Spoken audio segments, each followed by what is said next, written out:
விவசாயிகளின் பிரச்சனைகளை முன்வைத்து சென்னை லயோலா கல்லூரியில் மாணவர்கள் தற்போது போராட்டத்தில் ஈடுபட்டுள்ள நேரடி காட்சிகளை பார்க்கலாம். கூடுதல் தகவல்களை அங்கிருக்கும் செய்தியாளர் ரகுவரனிடம் கேட்கலாம். ரகுவரன், மாணவர்களுடைய போராட்டம் பற்றி சொல்லுங்கள்.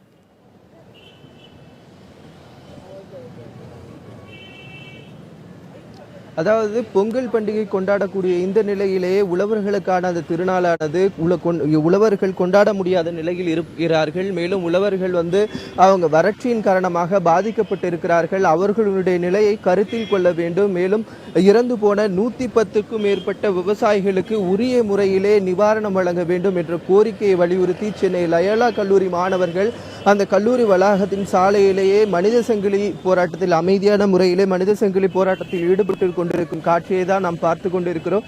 கிட்டத்தட்ட 300க்கும் மேற்பட்ட மாணவர்கள் இந்த மனித சங்கிலி போராட்டத்தில் ஈடுபட்டு கொண்டிருக்கிறார்கள். வறட்சி நிலையை முழுமையாக ஆராய வேண்டும்.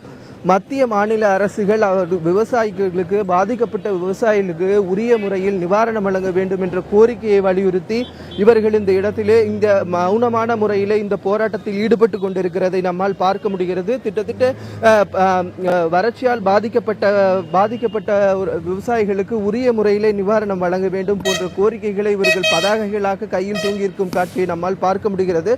இந்த போராட்டம் எதுக்காக நடத்திட்டு இருக்கீங்க? என்னென்ன கோரிக்கையை முன்வைக்கிறீங்க? இப்ப பாத்தீங்கன்னா கிட்டத்தட்ட 110 விவசாயிகள் தற்கொலை செய்துட்டு இருக்காங்க. அது எங்களுக்கு தெரியும். இதை பத்தி மத்திய மாநில அரசுகள் எந்த விதமான ஒரு ரெஸ்பான்ஸும் எங்களுக்கு யாருக்குமே கொடுக்கல. அதே மாதிரி இழப்பீடுகள் போய் உண்மையாவே போய் சேர்ந்துச்சா? நிறைய விவசாயிக கூலிகளுக்கு இழப்பீடு இன்னும் போய் சேரல.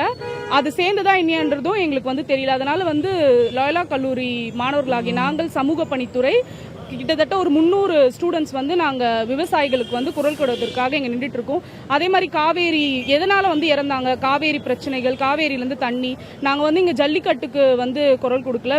உண்மையா இறந்த இந்த விவசாயிகள் அவங்களுடைய நிலை என்ன, எங்களுக்கு பதில் வேணும். நாங்க ஸ்டூடெண்ட்ஸ்ன்றதுனால வெறும் பொங்கல் செலிப்ரேஷனு, சினிமா அப்படின்றத மட்டும் பார்க்கறதுக்கு இல்லாம எங்களுக்கு பொறுப்பான அரசு கிட்ட இருந்து ஒரு பதில் வேணும்.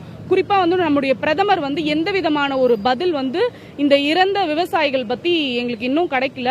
அந்த பதில் எங்களுக்கு கண்டிப்பா வேணும் அப்படின்னு சொல்லிட்டு ஸ்டூடெண்ட்ஸ் நாங்கெல்லாம் சேர்ந்து இந்த மாதிரி அரசாங்கம் ஏற்கனவே குழுக்கள் அமைத்து அந்த இடத்தெல்லாம் பார்வையிட்டு இருக்காங்க. அவங்களுக்கு நிவாரணம் அறிவிச்சிருக்காங்க. இது எப்படி பாக்குறீங்க?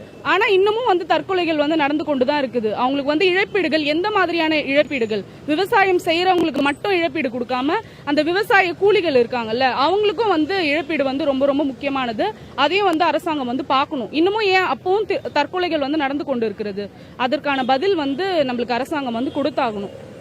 அதாவது விவசாயிகளினுடைய தற்கொலைக்கு முழுமையான காரணம் கண்டறிய வேண்டும் என்று கோரிக்கையை முன்வச்சுதான் பெரும்பாலும் இந்த இளைஞர்கள் போராட்டத்தில் ஈடுபட்டு கொண்டிருப்பதை நம்மால் பார்க்க முடிகிறது. மாணவர்களுடைய அமைதியான வழியிலான போராட்டம் பற்றிய தகவல்கள் வழங்கியமைக்கு நன்றி ரகுவரன்.